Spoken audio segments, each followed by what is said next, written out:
For the first time in 8 years, Tennessee will have a new governor. On Saturday, Bill Lee takes the oath of office. Voters chose the businessman and rancher with no history in politics by a wide margin in November. And my colleague 10 News anchor Robin Wilhoit joins us live from Nashville with a look at her interview with the governor-elect about his top priority. Robin?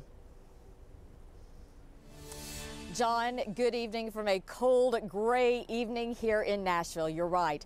Bill Lee will become the 50th governor of Tennessee when he is sworn into office come Saturday. But truly, his job began the day after he is elected. That day, he had his first press conference with Governor Bill Haslam, and just today he made 3 appointments. So his work is well underway. As you mentioned, just a few minutes ago, we had the opportunity to sit down with the governor-elect to talk about his priorities in his administration, topping the list health care and providing insurance for the some 280,000 Tennesseans who are without. But he says you cannot talk about health care without talking about health.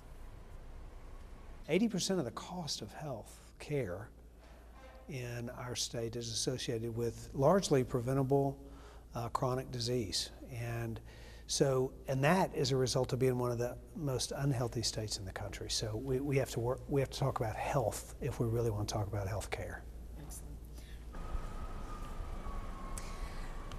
Well, the governor-elect talked about a number of issues, from health care to school vouchers to arming teachers with guns, a whole litany of topics. We're going to be sharing more of those with you coming up in the 6 o'clock hour.